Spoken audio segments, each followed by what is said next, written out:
Well, everyone, the iPhone 15 Plus has been out for about a month now, and I wanted to kind of go ahead and take a look and see how this iPhone has been holding up for the last month or so. And to be honest, I do have some strong opinions on this particular device. Although it's not the first iPhone I would recommend people to buy, it's not a bad iPhone either, and I still think it should be up there if you're considering purchasing any new iPhone. If you want to buy some of the phones I would recommend buying this year though, links will be down in the description. You can get them from there and you can help support the channel at the same time. Now, here's the thing about the 15 Plus, right? I'm a fan of it, and I do think it's a solid iPhone in pretty much every single dimension. On the outside of this particular iPhone, you are basically getting that 6.7-inch Super Retina XDR OLED display, and it is a very good panel. You know, I'm a fan of this specific device. I think it looks great. It is a 60Hz panel, but I do think this year, the 15 Plus coming from the 14 Plus is actually a pretty big upgrade, and that's something I actually do like about it. Now, the display itself, like I said, it has pretty thin bezels around it. You have that dynamic island, which is very nice.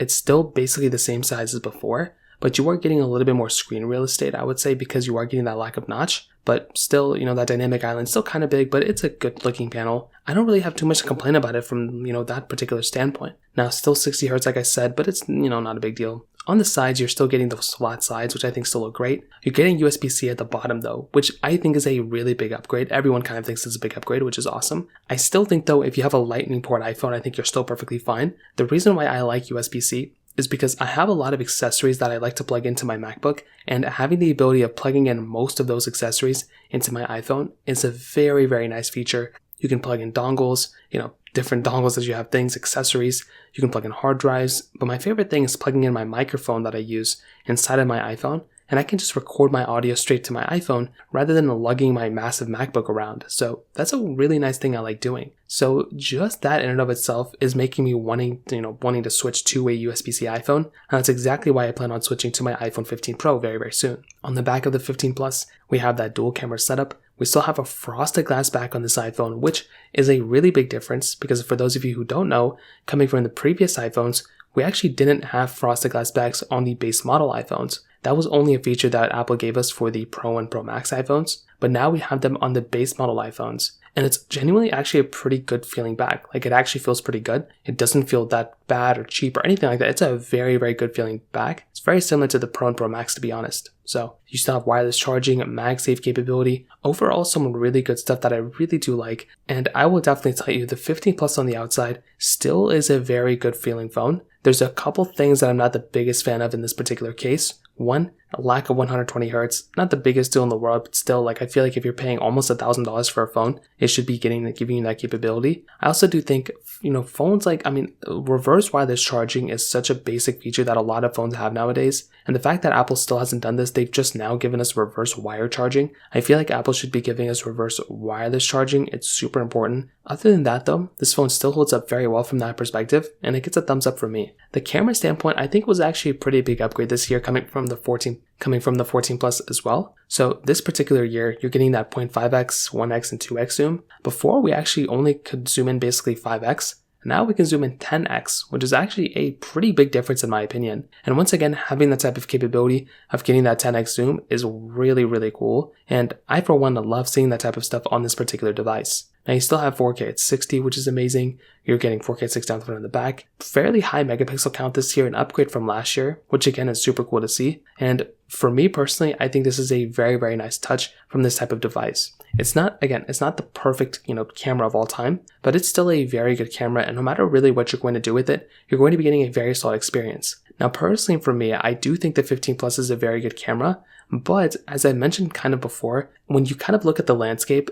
you look at phones like the Pro Max that has a triple camera setup, you look at phones like the S22 Ultra, S22 Plus, very solid cameras with 8K capability, I still kind of feel like Apple could be giving us a little bit of a better experience here. Like, I feel like when it comes down to it, somewhat in a way, like Apple could be giving us, I guess, more, features, different things like that. I do appreciate the 10x zoom, but coming from the 14 Plus, really besides that, there wasn't really that big of a difference. It's still kind of the same camera as before. I do think in the future Apple's going to be giving us some more improvements here and there, but hopefully Apple ends up doing that because that's going to be something that I would recommend them to do no matter what. So in terms of that kind of covers it up from that perspective as well. Now, in terms of software and longevity, this is going to be another big thing. with the iPhone 15 Plus, this phone is going to be lasting for quite a bit of time. This is not going to be a phone that's going to be, unsupported tomorrow. This is going to be a device that's going to be here for many, many, many years. So when you're getting a brand new device, you probably want it to last as long as possible. And this is going to be no exception. The 15 Plus is going to last for a long period of time, and that's an amazing thing.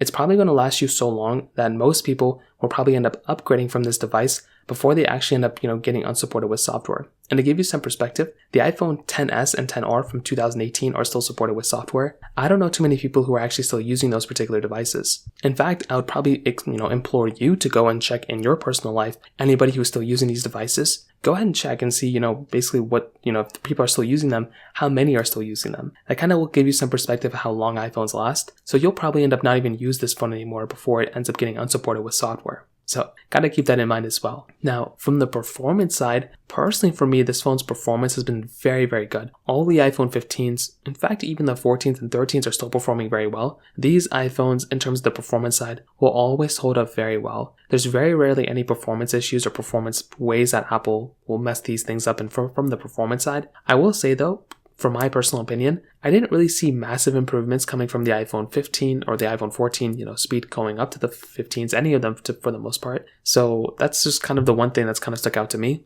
I don't know if this is a reason why I wouldn't upgrade, but this probably would not be a reason why I would upgrade. It would be because of the, improvements in the performance. A big thing to keep in mind is that if you're wanting a 14 Pro Max, which probably would be cheaper than the 15 Plus, you're getting the same performance and basically the same internals for the most part. So that's kind of like one minor thing to keep in mind. But beyond that, the iPhone 15 Plus is still giving you a ton of capability. I mean, you're getting very good performance. You're getting 6 gigabytes of RAM, and with that A16 Bionic chip, that device is going to last for a long period of time. And that's something I love seeing. When you're getting that newer device with that newer performance chipset and everything like that, you definitely want to get a device that's going to stand the test of time, and this is going to be no exception. So from that perspective alone, definitely gives a thumbs up for me as well. Battery life wise, definitely one of the best battery lives and battery sizes on any iPhone. The Pro Maxes are still giving you better battery life, but the Plus is still giving you 26 hours of video playback compared to the 29 hours of video playback on the 15 Pro Max, even the 14 Pro Max. So I would definitely tell you from that perspective alone as well, thumbs up from me from there. I think that's a very solid thing,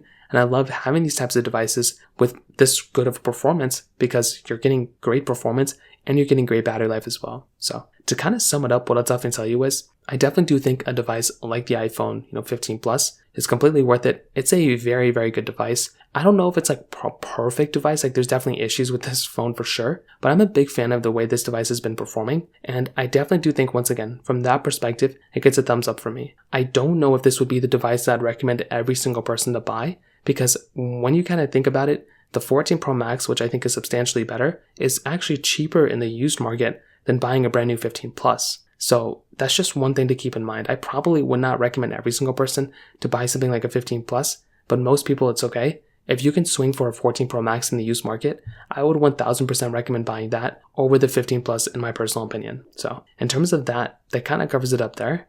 If you have any other thoughts or questions, let me know in the comment section below. Hit the like button, that would mean so much, but definitely hit that subscribe button. More importantly than everything else, I love every single one of you guys. Hopefully I'll catch you guys in the next video. Peace out till then.